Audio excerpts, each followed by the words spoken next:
ఈరోజు మనం బ్రెడ్ లోపల ఆమ్లెట్ ఎలా వేసుకోవాలో చూద్దాము.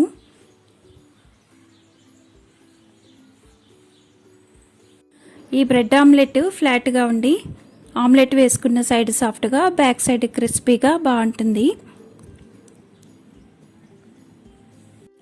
ఈ బ్రెడ్ ఆమ్లెట్ని మనం బ్రేక్ఫాస్ట్గా తీసుకోవచ్చు లేదా స్నాక్గా తీసుకోవచ్చు.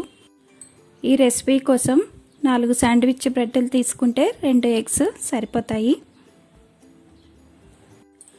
ఉల్లిపాయల్ని, పచ్చిమిరపాయల్ని చిన్న చిన్న ముక్కలుగా కట్ చేసి ఉంచుకోవాలి. ఇంకా కొత్తిమీర తరుగు, ఉప్పు అవసరమవుతాయి. ఇప్పుడు తయారీ విధానాన్ని చూద్దాము.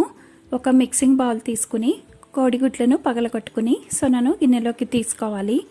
తర్వాత దానిలో మనం కట్ చేసి ఉంచుకున్న ఉల్లిపాయ ముక్కలు, పచ్చిమిరపకాయ ముక్కలు, కొత్తిమీర తరుగు, ఉప్పు వేసుకోవాలి. ఎక్కువ స్పైసీగా ఇష్టపడే వాళ్ళు కారం, పెప్పర్ పౌడర్ కూడా వేసుకోవచ్చు. ఇలా అన్నీ వేసుకున్న తర్వాత ఫోర్క్తో నురగ వచ్చే వరకు అన్నిటినీ మిక్స్ చేసుకోవాలి. ఇలా మిక్స్ చేసుకుని పక్కనుంచుకోవాలి.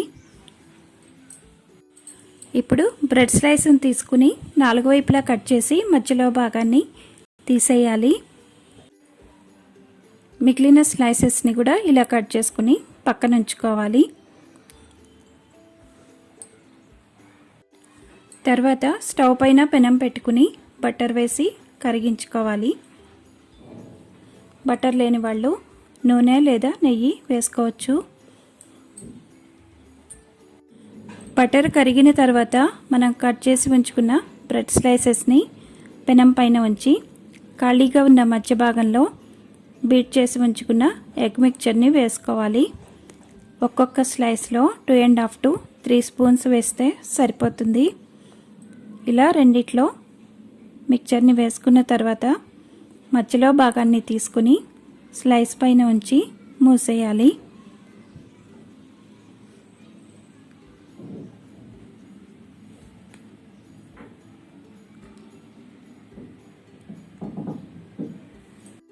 తర్వాత ఇలా కొంచెం కొంచెంగా ప్రెస్ చేస్తూ ఉండాలి. 4 మూలలు మధ్యలో అన్ని వైపుల నుంచి ఇలా ప్రెస్ చేస్తూ ఉండాలి.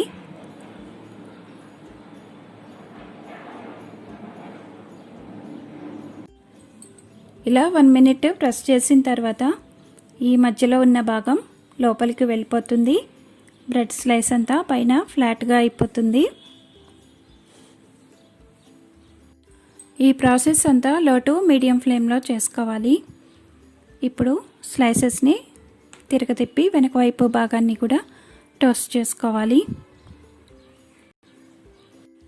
కొంచెం బటర్ కూడా వేసుకుని వెనక భాగాన్ని కూడా ఎర్రగా టోస్ట్ చేసుకోవాలి.